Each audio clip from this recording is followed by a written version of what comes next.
That warning is still there. Hey, it's Romania Black, and yeah, I don't know how to feel. It feels like Schrodinger's cat at this point. This program contains depictions of suicidal behavior that may be upsetting to some viewers. If you or someone you know needs help, visit crisishelpresources.com. That warning is still there when we start this episode of TAKOPI'S Original Sin. And I don't know at this point, it's a Schrodinger's cat situation of whether every episode is going to have it or just the episodes that possibly are going to have some suicidal scenes. So I don't know. I'm like, we're on episode 2.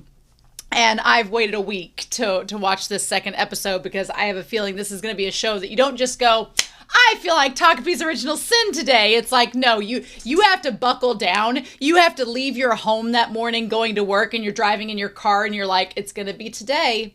It's going to be today. It's going to be today. And on the way home, you have to be like, nope, it's going to be today. And you have to talk yourself into it. Not because it's bad, but because it's so heavy. And I have a feeling it's just going to get heavier before it doesn't, if it ever does. So I don't know. This episode is the shortest of all the episodes, and that either means one of two things. Either it will be the best to get through because it's the shortest, or it's the shortest because it's the darkest. And so I'm like, I don't know what the answer to that question is. We're just going to find out. But one thing I didn't want to comment about, because I am watching this before the reactions officially come out on Patreon and YouTube, just to get myself a little grace ahead of spoilers, because sometimes they slip through, but hopefully they don't. Hopefully y'all ain't spoiling in the comments. Since it's only 6 episodes, we don't have a lot of time to wait. But I did want to point out something. I was at work yesterday, and I was telling my coworker about this series, and I was trying to not spoil it, but I was explaining oh, it's about an alien and they come to Earth and I was trying to explain TAKOPI and the concept of them. And my coworker said, and I wrote this down as soon as we got done talking because I was like, I'm going to talk about this in the notes. They were like, oh, well, if the alien can't understand sadness, then how can it understand true happiness that it's trying to spread? Gagged, gooped, gathered. I was like, oh. I was like, what? So that's basically what happened. They were like, well, if it can't understand sadness, how can it understand true happiness? 'Tis a good question that we should be asking as we go through this episode and this series. So I also wanted to watch it today because I feel like the pink in my shirt looked like TAKOPI, and I was like, okay, this feels thematic. It feels like it should. It feels like it will work for today. But yeah, so we're on episode 2. I have no clue at this point with the 21-minute episode what we're going to get. But when we last left off, at least Shizuka has recognized that TAKOPI is trying to help and trying to show support, and that means a lot. However, Marina is super pissed and going through a lot at her own home that she is projecting on Shizuka. And then we have Azuma, who is the boy, who I think he likes Shizuka, but he's not saying much. He wants to be her friend, but there are reasons we talked last week of why Shizuka would want to keep him at arm's length. So, and then we have this warning. So yeah. So my goal every week with this series is to not cry. We'll see if that happens. But before we start, I want to give a very quick shout out over to our philanthropy tier over on Patreon. If you are on Patreon, thank you for supporting the channel. It means everything. It helps me to be able to do these reactions, pay for subscriptions, pay for the hosting sites, do all that jazz. And I super appreciate it. So thank you, those in the philanthropy tier. You all get a shout out in my videos. So Alex Cornejo, Bisa, Be Happy, as well as Damage 3245, Dana Devorin, Destiny Marie, Ichu, Eric, Fisho, Ghostly Turnip, Elfreya, Linden, Liam Posel, as well as Murphew, Willie Morris, Translucent Min, Sunspots, Shimuyama, Daniel, and James. Thank you so much for all of your support. I greatly appreciate it. All of my love. And yeah, it's been 5 minutes. We need to just dive into this. So we're going to rip off the Band-Aid and get started with TAKOPI'S Original Sin episode 2. And my personal goal for today is to not cry. So we'll see if that happens. And we're going to start this here in 3, 2, 1.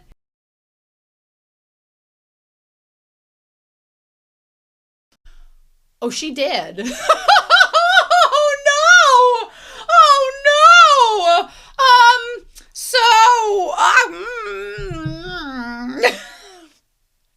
We're about to open up a big old nasty can of worms, aren't we? A big old nasty can of worms.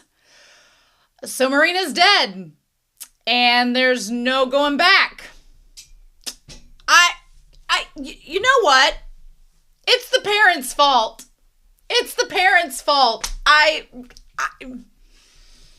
We're going to talk a lot about morality in all this, and we on this channel do not condone child murder, but we're going to talk about it. We're going to talk about it because Marina's dead, and there is no going back, which the only thing that I was happy about in this episode is that the camera mechanism of going back in time over and over and over again, I'm glad that's gone, because at first in episode 1, it was like, oh, we get a do-over. And it was played for laughs in episode 1. The only moment of levity in that entire episode was the concept that TAKOPI kept going back, being like, oh, we'll just keep trying. But in this episode, it became abundantly clear that Marina was so far gone that this girl had gone into full psychopath mode and was not just going to let sleeping dogs lie, and was going to do her best to ruin Shizuka's life, because she was that abused and that traumatic and traumatized that every time TAKOPI kept going back, the one time that Shizuka looked back and was like, oh, TAKOPI, like Shizuka actually kind of understood what TAKOPI was trying to do, and then TAKOPI went back, I was like, ah, shit, don't keep going back, because eventually, like, you're getting the same result over and over again. And so I'm glad that that mechanism is no longer there. I am concerned for Shizuka's sake, because Marina's dead, and who would have a motive to kill Marina? The only person that really has a motive to kill her is Shizuka. So it's like, but there's no proof. There's no evidence. And the camera is TAKOPI'S, not Shizuka's. So, you know, even if they found the camera, Shizuka could just say, would I ever have a camera like that, being as poor as I am? And then the alibi is right there. All the other kids would be like, oh yeah, she can't afford a camera like that, so it clearly isn't hers. And Shizuka hasn't touched it, so her fingerprints wouldn't be on it. So yeah, you would have that. That would be the thing. I wonder if that's why in the OP, TAKOPI has the mugshot and the prison uniform on, because they literally murdered Marina. So we need to talk about this. So, and just, we need to just evaluate this, because was there any other option? What was the end game? What was the end game because TAKOPI just wanted to help Shizuka be happy, and Marina, there's all these factors. So again, we have Marina, who I honestly thought we're getting to end game, but we can't go back now. So unless Marina's just knocked out, but she was stone cold. So unless Marina was just injured, but I don't know. I don't know. Is Marina actually dead? She seems dead. Her eyes are wide open. She looks like she's dead. And was whacked in the face with the camera. TAKOPI also as an alien. I think there's something else to that too, and I want to briefly touch upon that, is the idea of TAKOPI seeming very innocent and like they can't do any harm, but all they did was hit her in the head with the camera and it killed her. Which shows that TAKOPI has a lot of force behind that little tentacle. So that makes me a little concerned for TAKOPI, because I don't think TAKOPI knows the value of their own strength against humanity. So that could be a problem down the road. I don't know. But anyway, so Marina's whole situation, what TAKOPI cannot possibly know and thus cannot control, even though they've heard in passing, is that Marina's dad is seeing Shizuka's mom, who is an escort by career, right? And then meanwhile, Shizuka's the dad is divorced and gone and is no longer there. And meanwhile, the mom has been cut out of this situation and is now projecting, or has been projecting, onto Marina all of their problems. And the thing that becomes abundantly clear, and then Marina, therefore, the cycle of violence here, is that she has been unleashing all of her pent-up anger onto Shizuka, where it just stops. The buck stops at Shizuka. And I think that one of the reasons why her death and I'm going to be honest with y'all, her death didn't impact me as much, like, oh, poor Marina, is because it was just one-sided against Shizuka the whole time. It would be one thing if the two of them were fighting back and forth, and if Shizuka had made a stand and stood up next to her and punched her back or whatever, then there's that retaliation, which kind of needed to happen. And we're going to talk about that. There needed to be some retaliation, but Shizuka just took the brunt of it and was not fighting back and was not being supported. We'll bring Azuma in on this, but this entire scenario is a failure from the parents.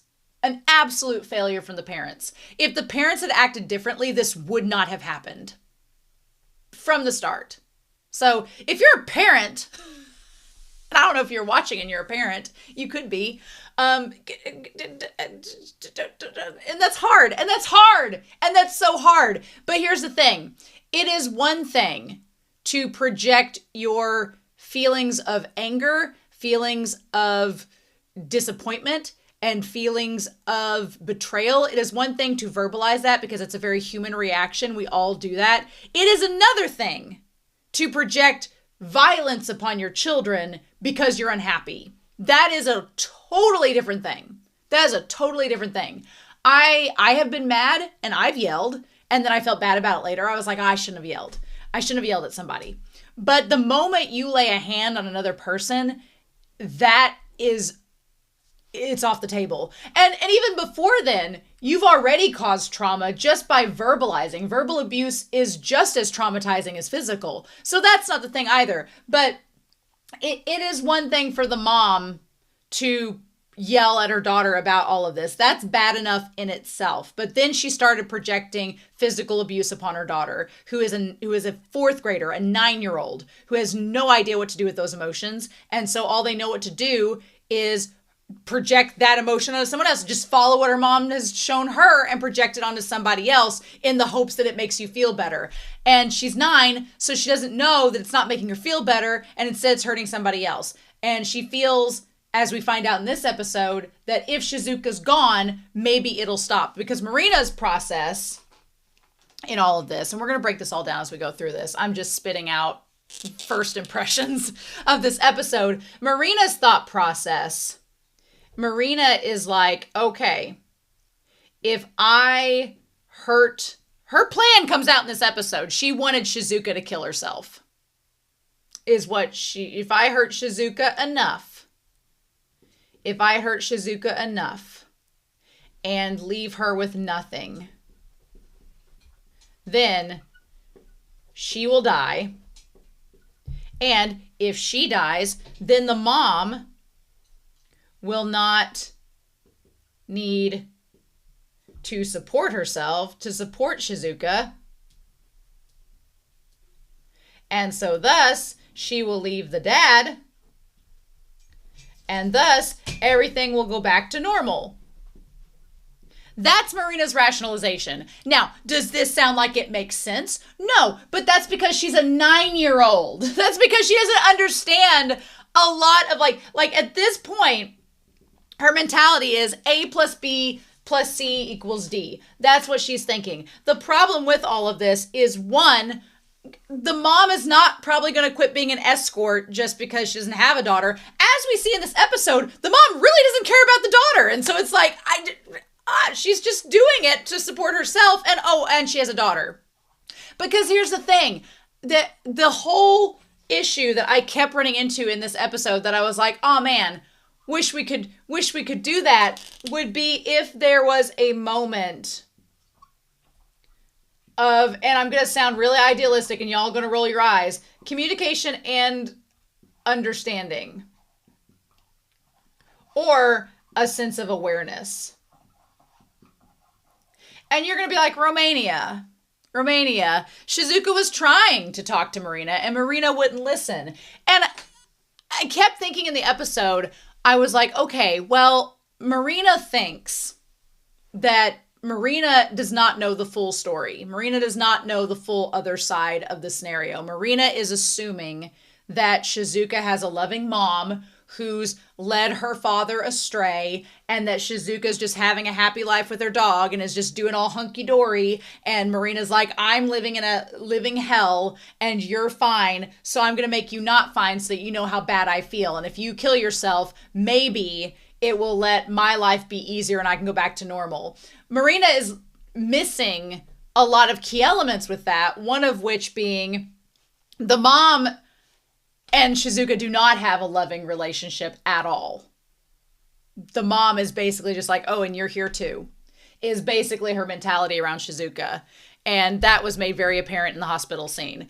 And two, just because the escort stopped seeing Marina's dad's kind of a piece of shit. So he's going to keep seeing other women that aren't Marina's mom.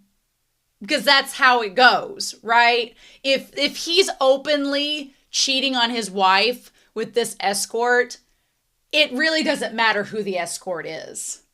It could be somebody else. It could be another escort. Then what are you going to do, Marina? Then what are you going to do? It could be somebody else's wife. It could be some random woman off the street. It could be a classmate. You don't know, right? Because the dad seems that deranged. Now, classmates go an extreme, but especially they're 9-year-olds, so not that way. No. But he's a piece of shit. So from what we've seen so far. So I don't think the fact that Shizuka's mom quit seeing him, I don't think that's going to stop him from cheating and making the mom even more upset. And I feel bad for the mom because this really comes down to the dad. Like Marina's dad. If Marina's dad just, did couples counseling with his wife and was a devoted husband like he should be, this wouldn't be a problem. And we don't know if the wife is wretched. She seems wretched, but we don't know if that's because she's traumatized and upset and feels awful about this whole situation, or if she was that way to begin with. We don't know. But what we do know is that the dad has caused a lot of this by cheating. And the mom, rather than trying to work it out with him, they just end up yelling at each other. And rather than seeing a therapist, because apparently therapy is worldwide still has stigma, and it's like, come on now. But instead, she's taking it out on her kid. And I don't think that Shizuka dying was going to solve that. But it was just a temporary scapegoat for Marina's trauma and Marina's anger and Marina's hurt. But you shouldn't project that on someone else. The problem is there's not an adult figure in this world that's telling Marina not to project that anger. Like we talked last episode, if I was in that school system and you see this happening, you would take those two students, you would sit them down. But Marina's in kind of a place of privilege because Marina's cute. She's this little blonde-haired, cute girl who seems like she's prim and proper, and Shizuka looks like the stereotypical welfare child. So the people in the neighborhood are going to take the word of Marina to have more value because she's of a more privileged status. And they probably know Shizuka's mom's backstory and background and have a stigma against Shizuka automatically because of that. The dog scene brought that all out. Because they didn't even ask Shizuka her side of the story. They didn't even ask Shizuka if she was okay. Because, why would the dog have attacked? Why was it provoked? In any other... It's like, this entire, place where they live is the most apathetic nightmare scenario, and it pisses me off because any other regular place, I'm sorry, if there's a dog attack, especially between two kids, you get both sides of the story. That's not hard. But this village, this place seems so small-knit community that they're not even remotely interested in that. They see Shizuka, they make an automatic assumption about her character, and they automatically assume based on that assumption that her viewpoint is not only not going to be reliable, but not even worth getting. And they just go with Marina, who appears to be the victim, and just go by her testimonial alone. So what do we have working against us as far as reasons why Marina shouldn't have died today? Well, the parents weren't going to do shit. The parents aren't going to do anything. The mom is using Marina as a possible shield and as a scapegoat herself, but is also projecting all of this violence and negativity onto her daughter, which is absolutely vile and disgusting. But then the dad is also doing nothing either and continues. The thing is, if you saw your family getting hysterical about it, you'd be like, okay, I'm going to stop. But he doesn't. So her parents are out. Shizuka's mom, which I was like, maybe Shizuka's mom will do something. No. She don't give a shit. She doesn't seem to care for Shizuka because she's so mad at their dad and wants no reason to get him involved. And I'm like, the whole hospital scene pissed me off. And I'm honestly too angry to cry in this episode because I'm just so mad at this entire circumstance. Because in the hospital scene, Shizuka has been punched in the face, kicked. She's got bruises on her face. And at no point that we see does the mom say, hey, are you okay? Bare minimum. Bare bones. Nothing. She doesn't ask how her daughter is. She doesn't ask if she's okay. She doesn't try to console her or comfort her. Like, that dog is the only thing her daughter has, and she should know that, but she doesn't give a shit. It's just so frustrating. So the mom's out. The teacher looks like she took an Ambien followed with a chaser of Xanax and hasn't slept in 5 weeks, and she's out. She ain't doing shit. No, she looks apathetic and can't even notice the most blatant red flags. Like, they could be waving in front of your face with a neon sign and sparklers hanging off of them, and she still wouldn't notice. That's out. So then you have Azuma. Azuma is the only person so far that has reached out to Shizuka and tried to be a friend and tried to do something in all of the scenarios. You can tell I don't know if he romantically likes her, but he at least wants to be a friend. And that's great. And I'm glad Azuma is here to try and do that. The problem is that Azuma is a 9-year-old child and has no authoritative power. He has no power. He's on the equal playing field as Marina and Shizuka. So like we talked last episode, if he tried to get involved, he either would get bullied himself, which wouldn't help Shizuka and would probably make her feel even more guilty, or he would be part of, Marina's whole slut shaming. He'd be part of that, and it could possibly negatively affect him. And then his parents might be like, oh, don't get involved with Shizuka. She's the poor kid and we can't get involved with her. Like, you just, right. And I say this as someone who sadly, and I'm going to try not to get emotional about it, when I was like in first grade, there was this girl that I hung out with. And my parents were kind of guilty of it too. They were like, you don't need to hang out with her because she comes from a bad family and we don't want you to get guilt by association. And so I didn't hang out with her. And I stopped hanging out with her. Now, did I go and try to get her to kill herself? No, but that's because my parents weren't projecting what Marina's parents are projecting onto her. I just said, I can't be friends with you anymore, and I went and got a different friend group. Do I regret that as an adult? Yeah. Especially looking back on this and seeing Shizuka's character, like, that was a really shitty thing to do. And I shouldn't have done that, but I was 6 at the time, And when you're 6, it's very impressionable.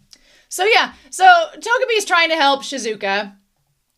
And, Azuma noticed that I think Azuma realizes that Shizuka's doing nothing wrong. And again, here's the thing. You have Marina wearing the dark shirt with the sleeves that go over her. I'm sure she's wearing the long sleeve shirt to hide bruises on her arms because no one else in that class, it looks like the middle of summer and no one else is wearing sleeves. And part of the reason Marina is probably always on to Shizuka is because she doesn't want attention drawn to herself, because she doesn't want to feel shame and feel embarrassed and admit that there's stuff going on in her life. So that's just another part of it. But yeah, and she's like, Marina didn't do anything to you today. And then we see that keep out sign, the most ominous foreshadowing, that keep out sign. When we first saw it and they walked past it, I'm like, I wonder if we're going to go back to that place. And then we do. And Takapi, bless his heart, Takapi is like, well, this is the first step to you guys making up. But I'm like, Takapi is so naive and does not understand the flags of sometimes before it's about to get worse, it gets a little quiet. And then that's not a good thing. So But here's the thing too.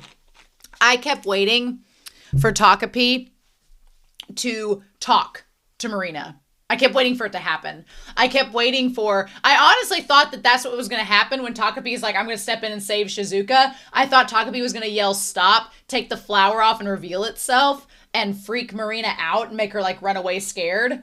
Now, granted, what would Marina have done then? Probably tried to have ousted Takapi, and maybe Takapi didn't want to reveal itself because it knew she'd try to get it caught. And then if it was caught, it wouldn't be able to help Shizuka and Shizuka would probably die.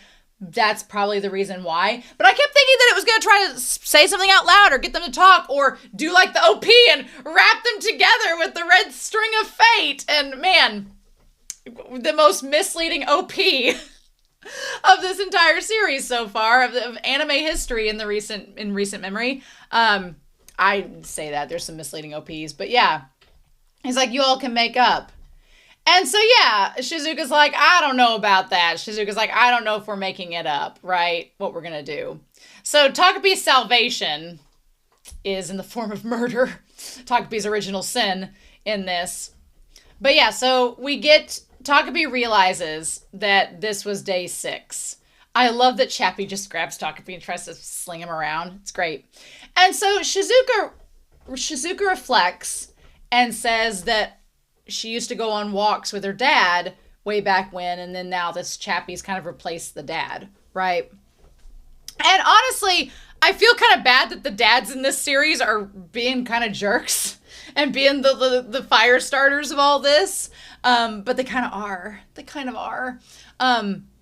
And the thing about it is we don't know a lot about Shizuka's dad, so we can't really blame too much on him. Like, parents get divorced all the time.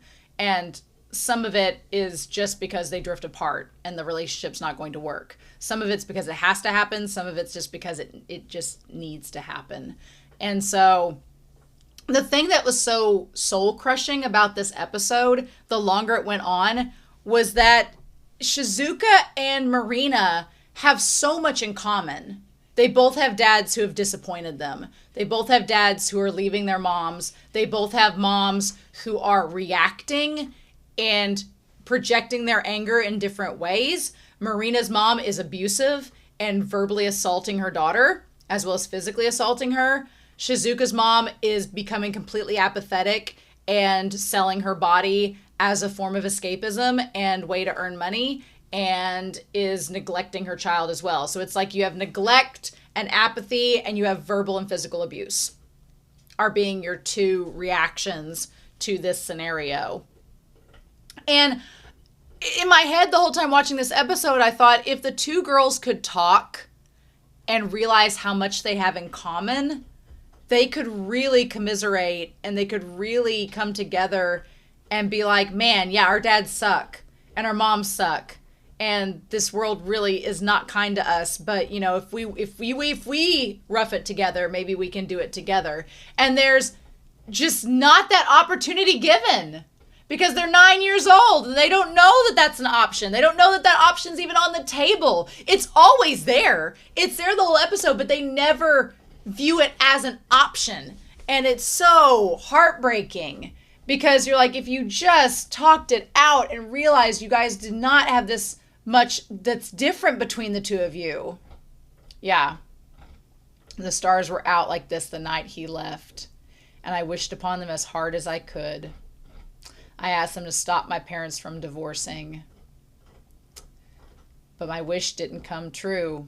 And that's why I knew there was no such thing as magic or gods. And the thing about that is, I don't think that that's necessarily a reason to not believe in magic or a higher power, because Shizuka's wish is solely based upon the actions of her parents. Like, It's like the rom-com movies where the kids are like, we don't want our parents to get separated, so this magical force has to like keep them together or drive them together. At the end of the day, the sad part is Takapi's happiness, or not Takapi's happiness, Shizuka's happiness was really dependent upon the action of her parents. And her parents have free will. And the fact that they acted in ways that seem to neglect Shizuka from the equation is really bad too, because the dad's just like, here's a dog. I'm not going to be here, but here's a dog. And we don't know the full circumstance, but that dog became like her only salvation. And it's like, you weren't cognizant of your children and how they're reacting to all of this. It just makes you so mad. And so Takapi's like, wow, Shizuka's opening up to me. I feel like we're becoming friends. Compared to the last time we saw the stars together, this feels a lot more. And then that's when Takapi's like, oh yeah, that was the 6th day after we met. So, in the original timeline that we got last episode, we were trying to figure all that out. In the original timeline, after Takapi left and whatever, or Shizuka, what happened was afterwards they went on the walk, and then that's when Marina showed up and got the dog taken away. And now we're seeing it happen, this time around. And Shizuka died the next day. Came to the park with the collar in hand. And then this timeline is a little bit different. This world line is a little bit different. And so Marina just shows up here with the dog. And it's just sinister. It is sinister. It is premeditated. That is the part that I don't condone murder, and I don't condone children getting killed.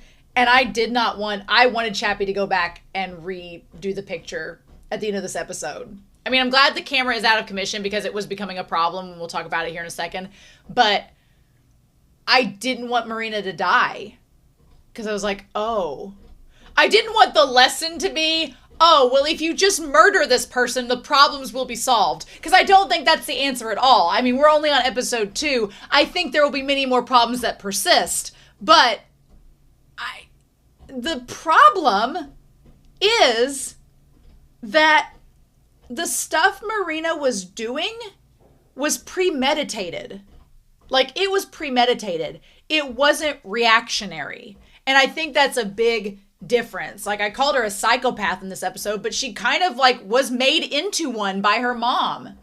Because the mom, when Marina came home, it didn't seem like, from what we've seen so far, it didn't seem like the mom's plan was, I'm going to beat up my daughter today. Like, that didn't seem like it was premeditated. It seemed like the daughter came home, Marina came home, the mom was mad, the husband made it worse, the mom got so flustered, so frustrated, she didn't know what to do with all this anger and all this pain, and rather than be a fucking responsible adult and dealing with it away from your child, go to therapy, go punch a pillow, go scream outside, go do something, talk to a friend, phone a family member, rather than do anything remotely responsible with this emotion that you have. Instead, she took it out on her daughter, which is not what you do or should do.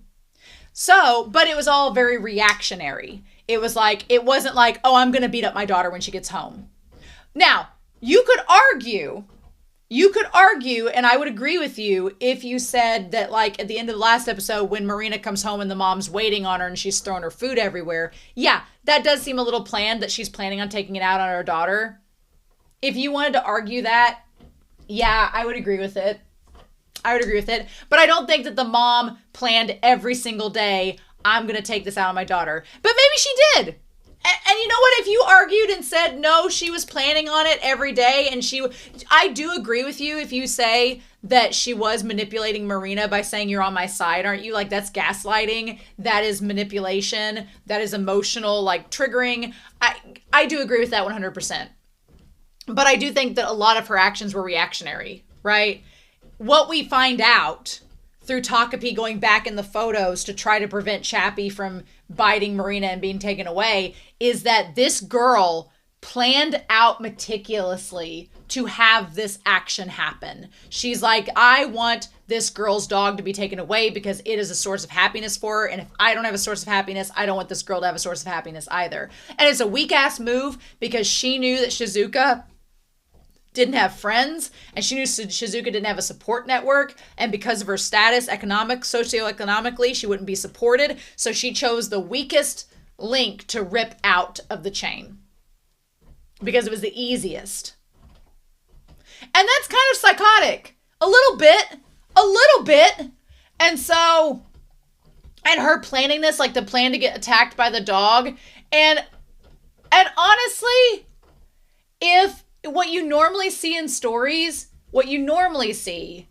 is that the two people get into a fight and the one person fights back. Like if Shizuka fought back and then Marina fought back and then the dog got in between and was the bystander, and that's, people were like, nope, gotta take the dog away. That's what you would normally see. Shizuka wasn't doing anything.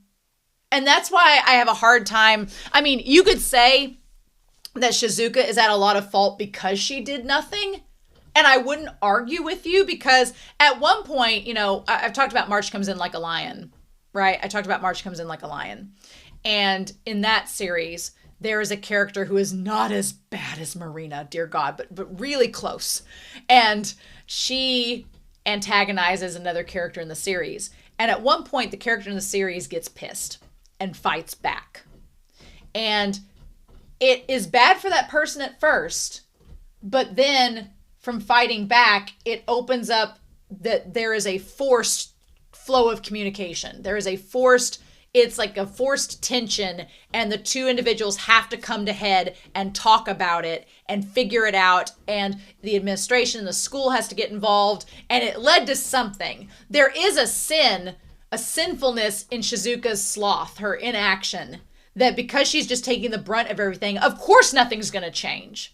If you just sit there and take it, nothing's going to change. It's just going to get worse. And Marina knows that by example, because she keeps taking all of her mom's abuse and it keeps getting worse. So she's just projecting that onto Shizuka, and the same thing's happening. So I don't know a scenario where, unless they talked it out and unless Shizuka fought back, I don't know a scenario where anything would have changed. And that's probably one of the more heartbreaking, frustrating things about this episode, is that every time that TAKOPI went back to try and change things, nothing changed. The dog still attacked. She still attacked. She let the dog bite her, so it would get taken away. The people that came there muzzled the dog. They took it to animal control and probably euthanized the dog, because that's probably what they ended up doing. And the mom lied to Shizuka so that she wouldn't feel sad, which Shizuka knew. I mean, come on. And so TAKOPI'S like, I'll just go back and change it. And I kept wanting to say, like, I guess TAKOPI didn't want to, of course, TAKOPI can't reveal they've been going back in the past and saving Shizuka from hanging herself. Can't say that. But I'm surprised that TAKOPI didn't just, but again, TAKOPI is innocent enough to know not to lie, or doesn't know how to lie. Because I thought maybe TAKOPI would lie and say, oh yeah, you know, I found out through the knowing all truth thing that we've not seen, the truth thing that Marina's going to try to get the dog to attack her. I don't know what that means, but we need to not let her do that. But TAKOPI doesn't know to lie. So all TAKOPI knows to do is to keep trying to change the past to make it work out where Shizuka's not going to die. And I don't know if the cynical side of the story is suggesting that this chain of violence was going to keep going until someone died. But if you think about it, I mean, we don't know what's going to happen now that Marina's dead and how that's going to affect everyone around Shizuka. We don't know. But if Shizuka had died and hung herself, stayed dead, what would have happened with Marina's storyline? I don't know if we're ever going to find that out, but there's a part of me, like a warped part of me, that would want to know, like, what was option B? If Shizuka had died like Marina wanted, would Marina's wishes have come true? And the thing is, Marina thought that this student dying would bring her happiness, but I don't think it would have. I don't think it would have. I think it still would have been bad. Now, the crazy thing is Shizuka's happy. She's like, oh my God, this girl that was trying to kill me is gone. I don't have to deal with this anymore. And Shizuka didn't feel bad for her because Shizuka has just been abused by her constantly. So it's like, haha, nervous laugh. Like, what do we do with this now? Like, what is she going to do? I don't think things are going to be easy street for her now that Marina's gone. But I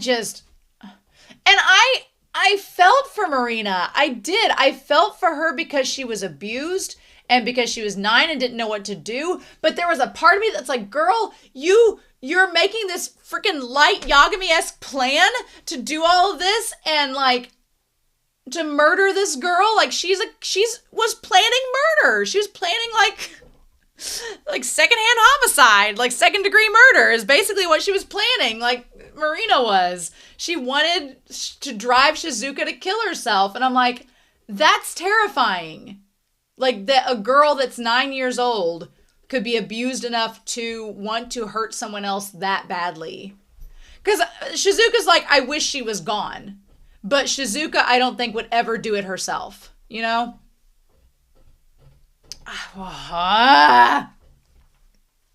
It's wild. Like, I felt so much sadness for Marina, but at the same time, I'm like, girl, you're trying to kill someone. Like, what? Like, hurt people, but at the same time, I'm like, girl, just don't. But there's a big difference between Marina's 9, and she's a smart 9-year-old, smart to the point where it's really scary, but she's also a 9-year-old that does not fully understand the adult context of what is happening around her or the motivations of said adult context or what's going to happen based on her actions. She's just operating as a 9-year-old, right? Which kids aren't dumb. They're a lot more perceptive than you give them credit for. But I guess if Marina was an adult and this happened, I would not feel as much remorse for Marina, because if she was an adult, it's like you're like the parents. You have capability to do things other than abuse your children. But because she's a child, I feel a lot more sympathy for her, because she just, that brain is not developed. That emotional sensor is not fully, the awareness scale is not fully spread out. The radar has not expanded to understand the consequences and all of the things that lead up to these moments. Like, you're 9, you don't know. So I felt for her. I didn't want her to die. But now I'm like, well, I guess Shizuka's not going to get beat up every day, because I don't think any of those other girls are going to do it. I don't think they're going to pick up the mantle. Because here's the thing. That's another thing, too. In a lot of stories that we see that involve bullying, the bully that we see in the anime, like, for example, in the series I was talking about, in that series, it's more of like a emotional trauma that girl had, and she was projecting her bullying through that. Or a character has been like neglected, or maybe they've been verbally abused, which again is just as bad as physical. I'm not saying that it's not, but, or they're, sometimes they're privileged and they're jealous or whatever.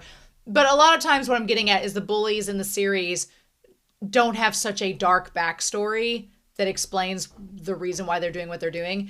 And their friends especially do not share in that. So even if Marina's friends were going to bully Shizuka as revenge for their friend dying, they don't have any of that trauma that Marina had. So it's going to be short-lived, because they're not going to have any motivation or reason to keep doing it, aside from maybe trying to get back for Marina or whatever. But it's not going to be as motivated, right?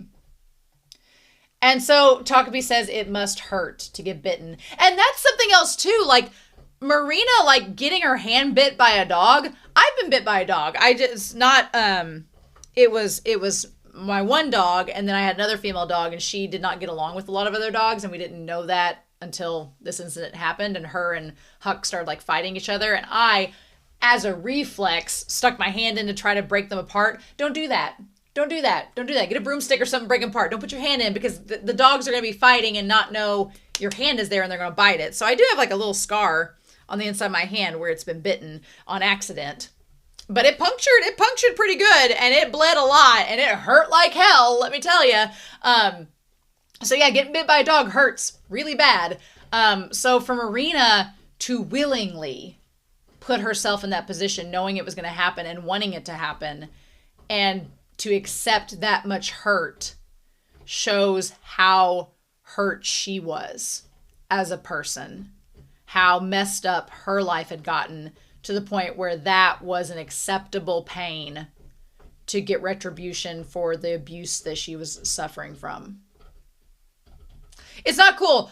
As I was horrified when she got killed, and as much as it's this disturbing moment where you see Shizuka smile, and you're like, well, I wanted you to smile, but this was not the way I wanted it to happen. I didn't want this girl to die for that to be the scenario, right? And Shizuka's just like, don't leave me. And TAKOPI'S like, I just don't want her to end up doing what I think she's gonna do. And man, that whole thing at the beginning about warning us about the imagery, yeah, they brought that imagery back. And the thing is, it wasn't even the ribbon this time, it was something else. And so TAKOPI'S like, please trust me. And this moment where TAKOPI'S like, I've got the camera. And Shizuka's like, TAKOPI'S like, I promise this time for sure, I'll put the biggest smile on your face that you've ever had. Foreshadowing. Such foreshadowing. I did not see that coming. Then we have the scene in the hospital with the mom, who is absolutely abysmal. Because she says, oh, Chappie's going to go live with your dad. And I'm like, And the fact that there's so many like things in the symbolism. She's looking at her phone the whole time. She's like, the dog can't stay in the city. And then she's like, you'll get him back one day. I'm like, girl. I'm like, Mom. She's like looking at her phone like she doesn't even give a shit. She's also saying that you'll get him back one day. And I'm like, the dog's already like 9 or 10 years old.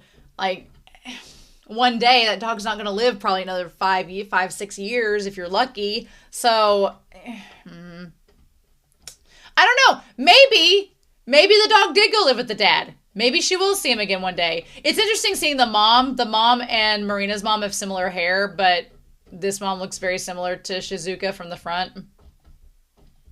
Yeah. She's like, it was a dog he just left behind in the first place. That's the thing. The mom saying that one line, it's just a dog they left behind in the first place.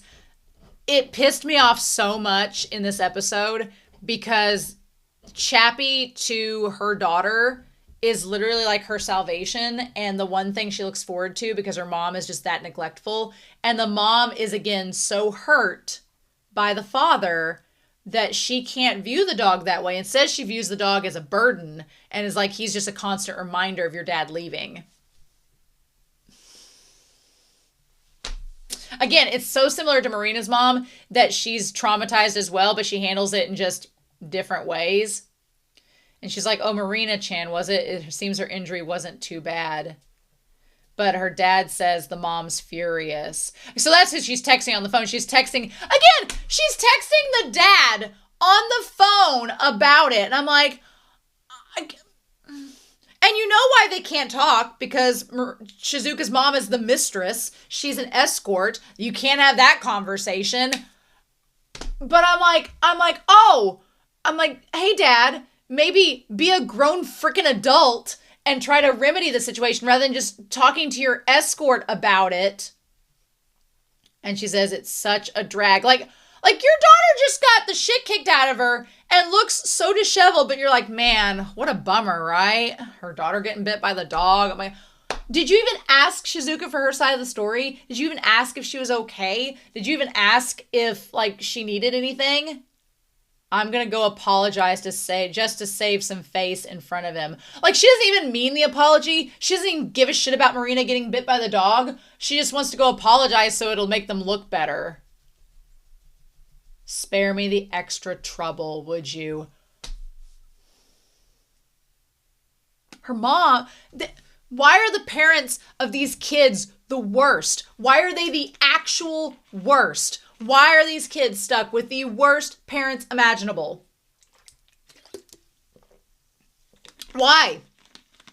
And I get it sucks that their parents have trauma. And their parents are dealing with all this, but they're adults. But they're adults. Deal with it like an adult. I'm like, leave your kids out of this.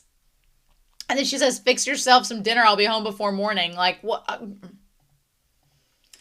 And then she says, by the way, Shizuka, why are you wearing a chameleon plant in your hair? Like, didn't even say I love you. Didn't say I care about you. Your daughter's got blood all over her nose and face, but I'm so pissed. So pissed no matter how many times I try. Chappie gets taken away. Yeah. And so, yeah, she's like, but I'll never give up. And so she's like, oh, we could even TAKOPI'S like, we could even go get it from your dad and do all this and get a map and find the place and all this. And aren't you hungry? Like, and the fact that Shizuka still doesn't eat the lunch and the food that she's given. Like, there's all these horrible red flags of how, like, bad her mental health is, and TAKOPI just does not understand. It's bad. So instead, she just goes to sleep. And then TAKOPI, I do like when TAKOPI has little teardrops in its eyes. So then she goes to school, because what else are you going to do? And everybody's like, did you actually hear? And of course, Marina is faking her arm being hurt in the poor sling, which again, freaking, this girl's a psychopath. I know that we should feel sorry for her, but she's a freaking psychopath because she's manipulating. Like you could just let it go. Like, just let it go. Like, Marina's like, you've got the dog taken away. But that was the other part of it that was the other part that really made me worried towards the end of this episode is, okay, girl, you got her dog taken away. Her one source of joy. You've got that taken away. You've spread the rumor that her dog bit you, which is technically true. You've got all the people in the class against her, except Ozma. Ozma looks genuinely concerned for her because he seems like a nice person. But everyone else is against her. What more do you want? And at that point, when she took her back to the woods to beat her up and to try to literally, I'm like, she could have tried to kill her. And I'm like, at that point, I was like, Marina is not going to stop until Shizuka is dead. And no one in this story is stopping Marina or will seem to put up any resistance. Because if Shizuka tries to and then I got to the point where I was like, well, if Shizuka tries to defend herself, then Marina has everyone in that village wrapped around her finger that she's this poor innocent girl, that this delinquent, trashy girl out in the sticks whose mom's a whore, like, beat up on her. Who are they going to believe? Messed up. And the fact that it just shows how far gone Marina was, that she was so far gone. She was to the point where she wanted to kill another person to alleviate her own trauma. At that point, it's like, you got to defend yourself and fight back and hope that you can reach a place where you can talk it out and do something, and somebody that's an authority figure will help reach in and break it up and just sort this out. Or you could have your alien friend take their camera and bash her over the face with it, I guess. Story's so messed up. Yeah, I could not stand her. And she's like, why are you here? And Shizuka's like, well, what other choice do I have? And again, the teacher, not even any apathy. The teacher, not doing a damn thing. Not doing a damn thing. And I'm glad that Azuma gets them to leave, right? And tries, because he says Kuze-san. He calls Shizuka Kuze. He's like, if there's anything I can do, don't be shy about it. And I feel like Azuma is at the starting place where TAKOPI was last episode. So maybe, especially in light of what's going on, Azuma might be like, hey, since this girl is, not around to bully you anymore, maybe you need a friend. And we'll see. I don't know. In the OP, his brother is present. And I'm sure he's got some beef with his brother. I'm sure that's going to be a thing that comes up. So I don't know. But yeah, and they're like, wasn't it creepy how he didn't do anything to her? So here's the thing. When the friends start to leave the school, they're like, she didn't even react. It was so boring. At that part, I got a little bit hopeful. They're like, what should we do tomorrow? I got a little bit hopeful for a second. Hopeful in this series. What are you doing? But I got a little bit hopeful because I was like, okay, maybe that means that they're getting bored of bullying her. That Shizuka's made it over that hump. Maybe they're like, it's no fun bullying her anymore. We'll just move on to another kid.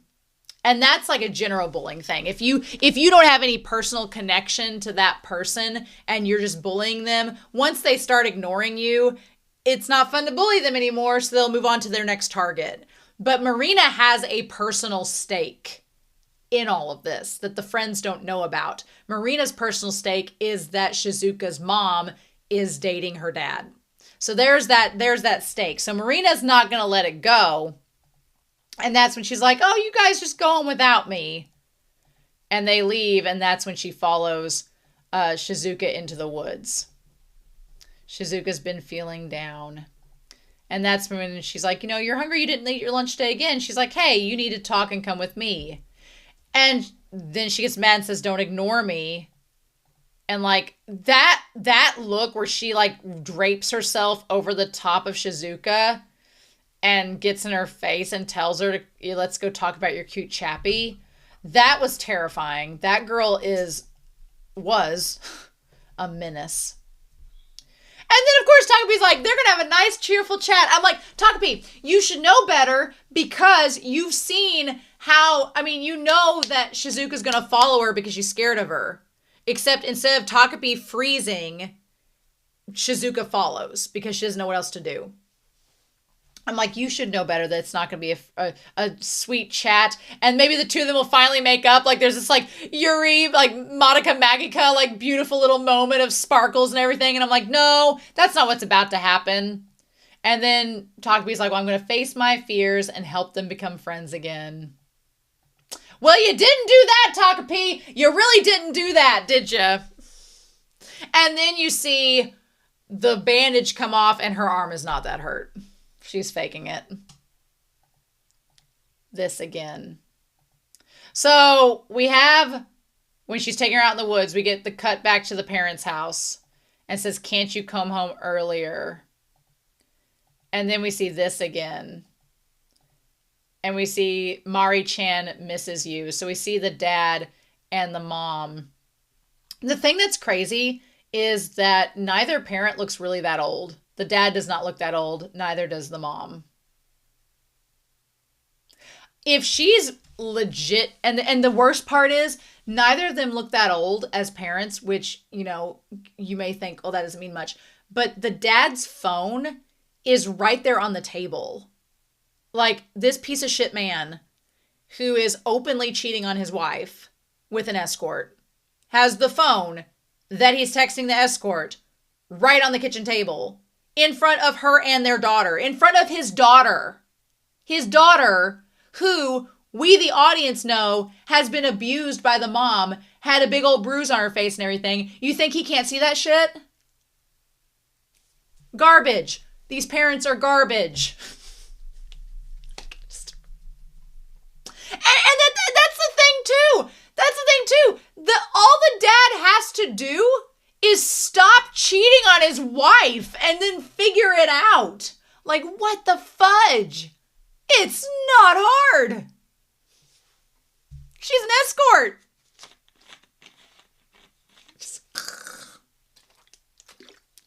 You would be asking, why wouldn't Shizuka's mom just quit seeing him?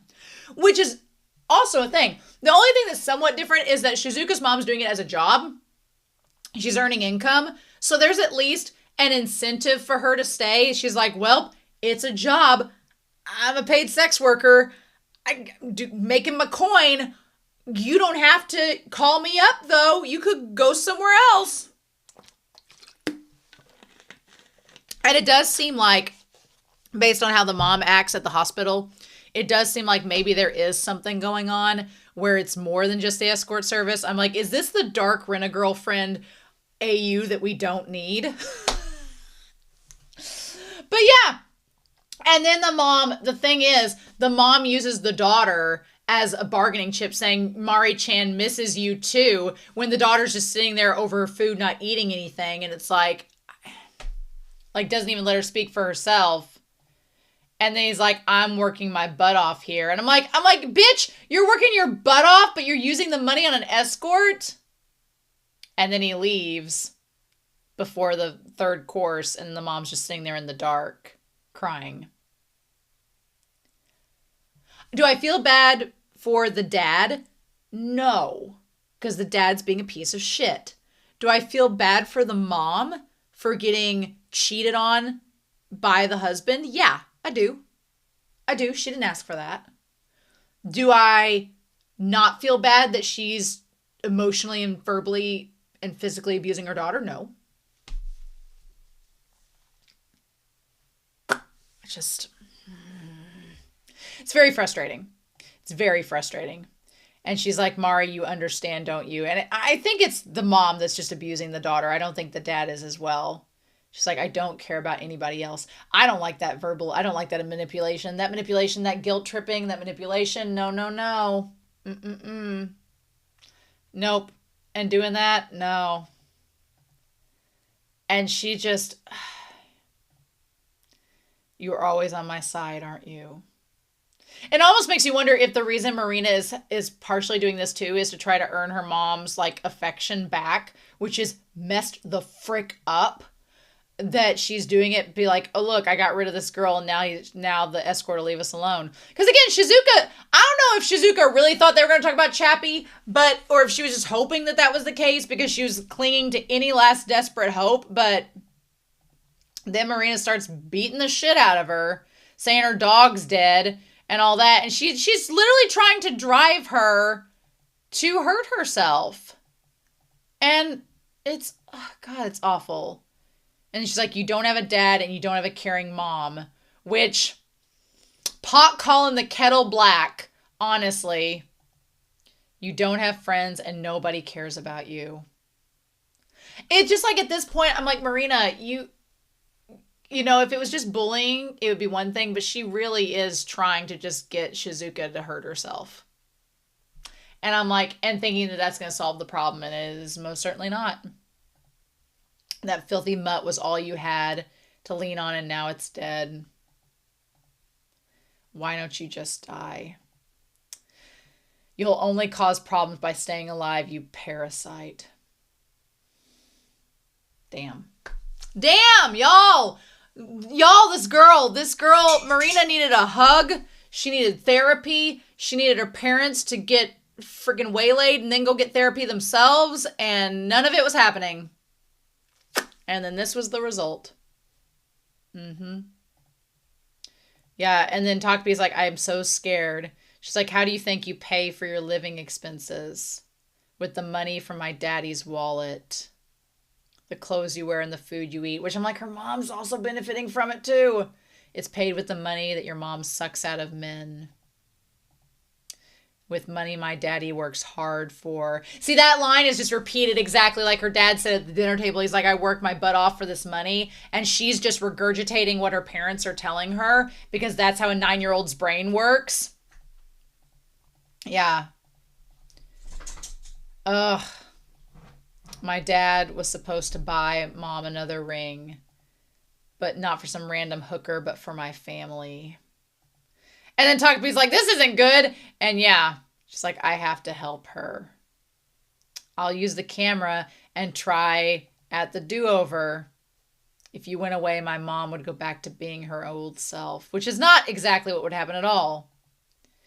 And then that's when TAKOPI realizes, rightfully so, that, you know, you can't keep trying to go back and change that one scenario. We've learned in this episode that was not going to work. It was not going to happen.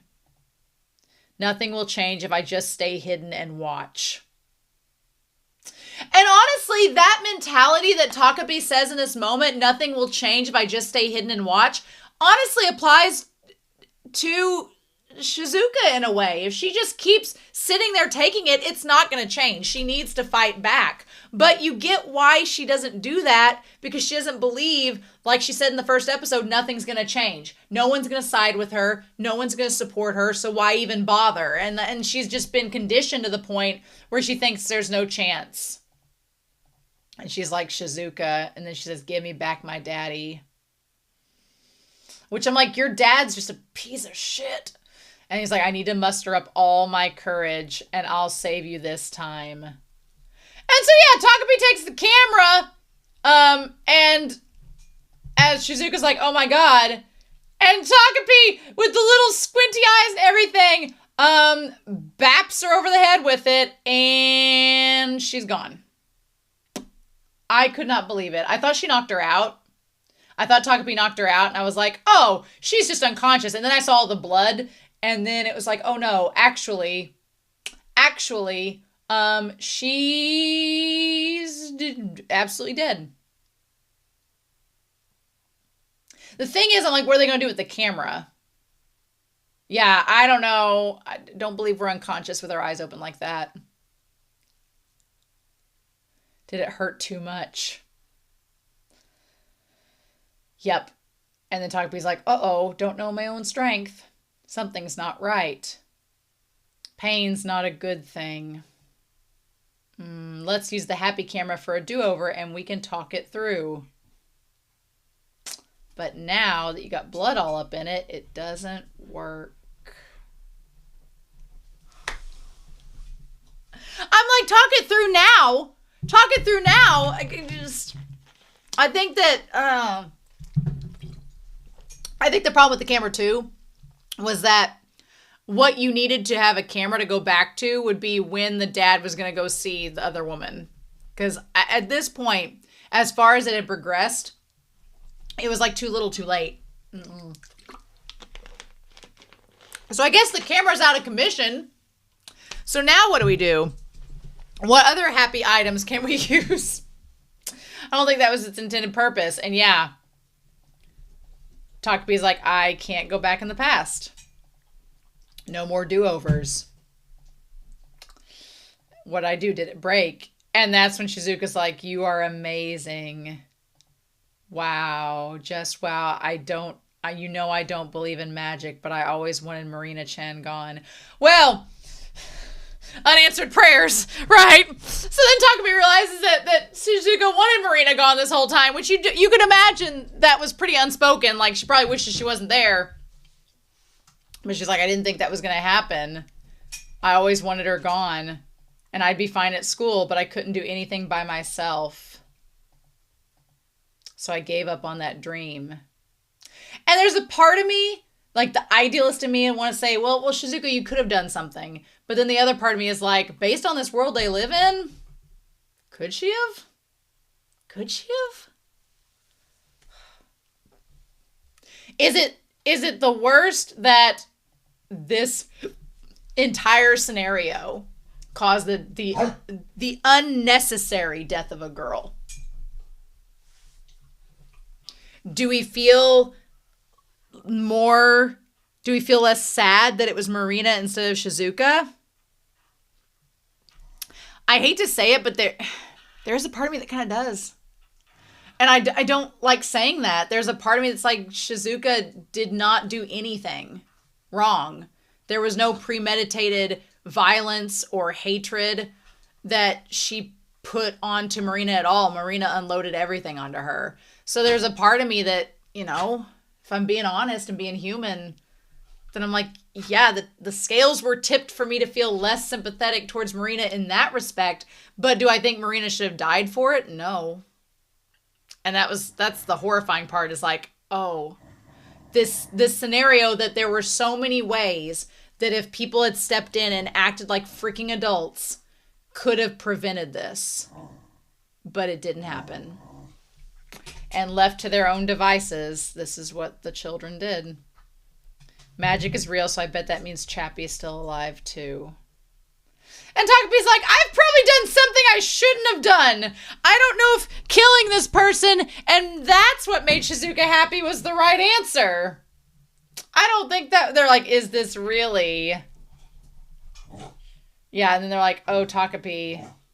And then Shizuka smiles, thank you, Takapi. And at first I was like, just stop there. But then she's like, thank you for killing her. And I'm like, oh my God. In your language, the act of taking another's life is called killing. So, Shizuka's smiling, but I hope that Takapi doesn't become a worldwide murderer after this. I don't like the potential ramifications of this at all. And they're like, Earth, day 7 after landing from Planet Happy. This is where my true story, where there are no more do-overs, begins. So we're like a third of the way through the story, and that was supposedly the beginning. I feel like there is very much a biblical tie-in to all this, because you had the earth formed in 7 days. So you have the tie-in to the first 7 days of existence. Then you have the idea of Cain and Abel, the two brothers, where one killed the other. But that situation of the whole Cain and Abel story comes from a much different place than this. But it is that idea of original sin and murder leading to one person gaining power over another. And one person gaining freedom from another person's oppression. Obviously, this is much more complicated than the very standard Genesis. But still, I've talked for over an hour about this. Oh my God. While playing with my dog, who is not Chappie. Although Chappie is a perfect dog name. This episode does not leave me filled with a warm, fuzzy feeling. I don't feel like, oh, ding dong, the witch is dead. I don't get that feeling at all, because Marina's story is horrifically tragic.